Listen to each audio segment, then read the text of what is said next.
Ah, mais je sens qu'on va le chier le premier. Salut les gens. Bonjour à tous. Aujourd'hui, Coup de cœur sur les séries. Il a perdu le fil.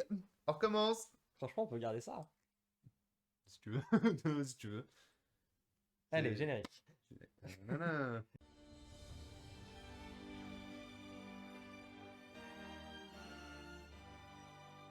Aujourd'hui, on va vous conseiller 2 séries chacun.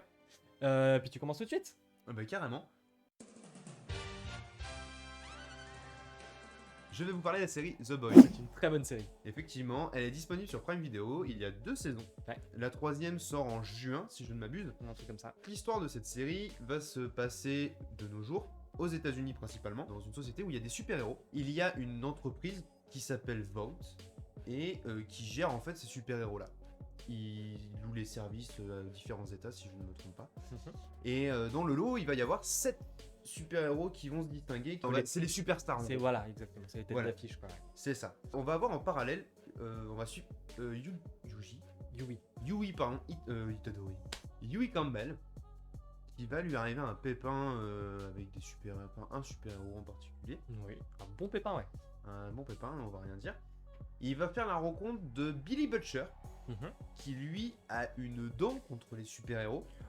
Ouais, il peut pas les blairer quoi. Ah, complètement. Oui. En fait, ils vont se mettre dans un petit groupe et leur but va être de dégommer l'entreprise Vault et tuer un super-héros en particulier.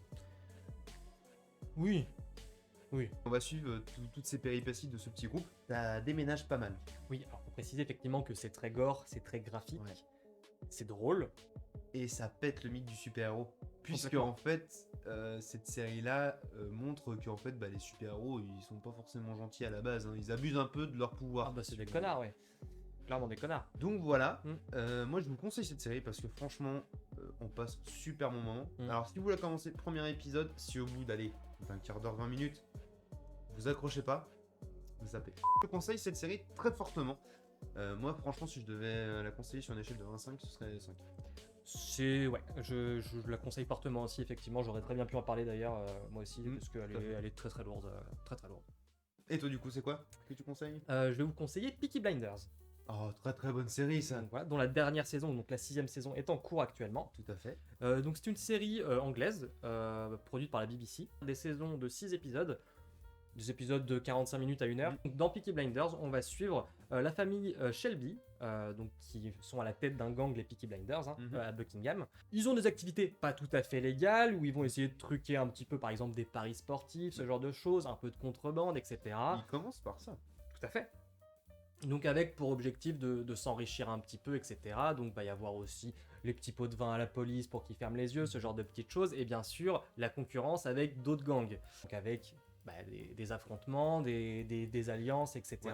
On va suivre effectivement, comme je disais, les Shelby, donc avec Tommy qui est à la tête de la famille, Tout à fait. qui est brillant, un vétéran de la Première Guerre mondiale, tout comme son frère, oui. ses frères. Ah, je me demande si le 3e il y était. Je crois qu'il y était aussi. Ce qui leur apporte quand même un peu de respect quand même dans la population. Hein. Donc ça les aide aussi à étendre un petit peu leur truc. Et Tommy il va essayer vraiment de créer un véritable empire en fait. Et du Complètement. coup de l'étendre. Et de gagner en statut. En fait chaque saison va se passer à plusieurs années d'intervalle. Ce qui fait que en fait, les choses vont se passer à différentes époques avec des intrigues qui vont quand même être centrées autour d'un gros coup. Mais qui va Ou en fait être différent quoi. Tu as aussi quand il s'associe avec d'autres gangs, t'as ça qui va aussi se concentrer. Exactement, les alliances, les trahisons, etc. J'aime beaucoup cette série pour plusieurs raisons. Déjà, les acteurs sont excellents. Ah ouais. Très bon. Cillian Murphy qui joue Tommy Shelby, c'est un il est putain d'acteur, très, très mais bon. c'est loin d'être le seul. Hein. Les intrigues sont stylées. Oui. Il y a de la vraie surprise. Tu t'attends vraiment oui. pas à ce qui se passe. Et l'ambiance, en fait, c'est ça où ils ont vraiment géré. C'est sur l'ambiance du truc, où t'es vraiment plongé dans un univers, t'es plongé dans l'époque. Les musiques sont ouf, elles subliment vraiment J'adore ça. les musiques. Puis même les jeux de lumière, etc. Bon, alors je suis clairement pas un expert, mais franchement, ils cartonnent tout quoi, au niveau visuel, etc. Là pour le coup c'est sombre mais sans trop. C'est très très bien géré. Bref, Peaky Blinders, c'est cool. Franchement, faut regarder cette série parce qu'en fait, elle le mérite quoi. Complètement. Waouh! Viking! Là, c'est. Viking, c'est une série qui va se dérouler à la fin du 8e siècle. Ok. Et on va suivre les aventures de Ragnar Lodbrok, qui est un guerrier, enfin fermier guerrier, puisque le Viking, on apprend ça dans la série, n'est pas un guerrier pur et dur. C'est avant tout un fermier, un forgeron, chose comme ça. Viking, c'est le fait d'embarquer et d'aller de contrée en contrée avec le Drakkar. D'accord. Donc on va suivre les aventures de Ragnar avec son meilleur pote, si on peut dire, qui est Floki, qui est le constructeur de bateaux, et son frangin qui s'appelle Rollo. On va voir l'ascension de Ragnar, qui va pour le coup partir vers les terres de l'Ouest, donc c'est-à-dire l'Angleterre, Ok. qui n'ont jamais été foulées par les Scandinaves, Ok. puisqu'ils vont toujours vers l'Est. Va s'en suivre plein de péripéties avec Ragnar, des grosses bastons bien vénères, mais il y a aussi des intrigues quand même, des coups de stratège qui sont vraiment intéressants. Et en fait, Ragnar, son but, c'est pas de devenir roi ou quoi que ce soit. Lui, ce qu'il veut, c'est naviguer, découvrir. On va voir plein de personnages qui vont être développés au fur et à mesure de la série. Ok. Vous attachez pas trop à des persos parce que qui dit Viking dit quand même grosse baston. Ouais, donc ça meurt aussi pas mal, quoi. Voilà, ça Ok. meurt pas mal. Donc après, je vais pas en dire plus parce que c'est une série qui a beaucoup de rebondissements. Et j'ai bien kiffé. Les acteurs, franchement, c'est des monstres. C'est Travis Fimmel, je crois que ça se dit, qui est donc l'acteur de Ragnar. Il joue mais à 2000% le rôle de Ragnar, c'est formidable. Floki, l'acteur, Floki est un peu fou, et pour le coup, il le retransmet super bien. Rollo, qui est un peu un ours, pareil, il l'interprète bien. Enfin, tous les acteurs qui apparaissent dedans, même ceux qui jouent des méchants, pour le coup, je revois un acteur qui joue un méchant dans cette série-là, si je le revois dans un rôle gentil, je pourrais pas le piffrer. Tellement il loue bien. Et t'aimes trop les méchants d'habitude, toi? Ouais, mais si tu veux, c'est pas un méchant dans le sens où il va buter des gens comme ça, tu vois, pour le plaisir. Ouais. Ça va être des méchants qui veulent le pouvoir, si tu veux. Donc tu vois, c'est que des coups de pute.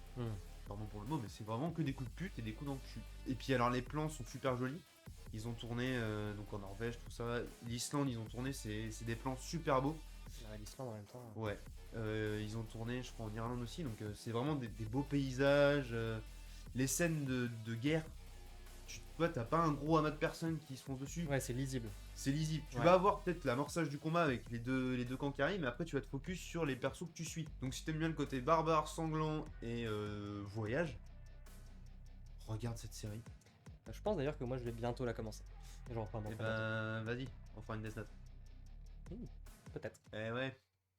Et toi du coup, c'est quoi ton conseil? Alors, on va changer un peu d'ambiance parce que là on était sur des trucs quand même un petit peu bourrins, etc. Avec du décès et puis de la violence. Oui, un petit peu. Donc, je vais aller complètement à l'opposé et je vais parler de la série Brooklyn Nine-Nine qui est disponible sur Netflix, il me semble. Bref, donc c'est une série, c'est une sitcom, hein, donc on part sur vraiment de la comédie où en fait on va suivre la vie quotidienne d'un poste de police, hein, donc le 99e de Brooklyn, hein, donc de New York. Et donc sous un format quand même très humoristique où tu vas avoir plein de personnages, donc les policiers finalement, qui vont avoir tous une personnalité extrêmement forte avec vraiment chacun, comment dire. Suite à un échec total dans l'explication des différents personnages, j'ai décidé de manière unanime de me laisser une seconde chance avec des gros pavés bien longs à lire pour vous. Désolé, bisous.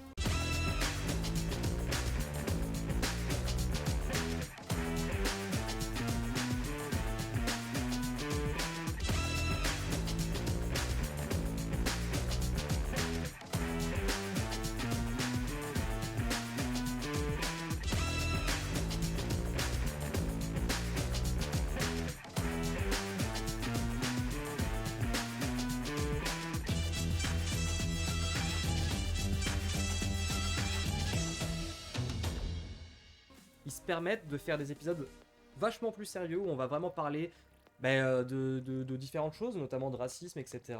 C'est une très très bonne série, franchement. Moi, je me suis vraiment marré. Et voilà, c'est léger en fait. C'est ça qui est bien aussi. C'est que c'est une série qui est vraiment légère, qui est agréable à regarder.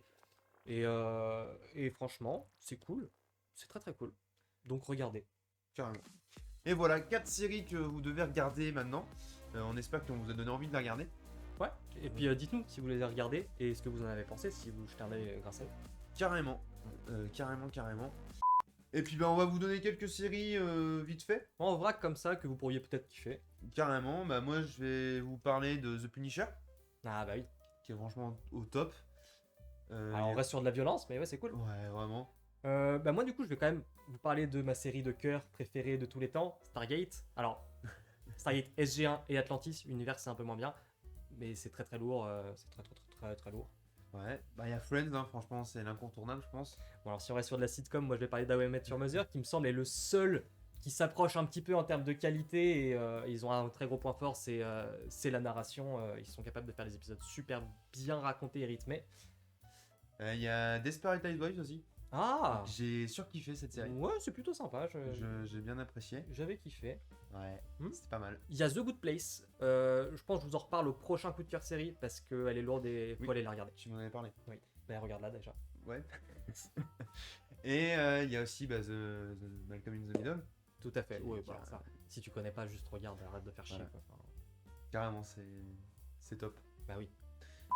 Merci d'avoir regardé la vidéo N'hésitez pas à partager dans les commentaires des séries qu'on pourrait regarder et qu'on pourrait kiffer aussi. aussi. Ok, on se retrouve très bientôt pour une nouvelle vidéo. Des bisous.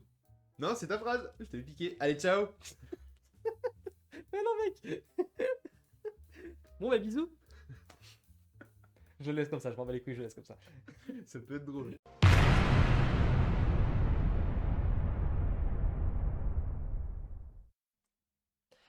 La prochaine fois, on fait une Death Note sur un film Iron Man. Voilà.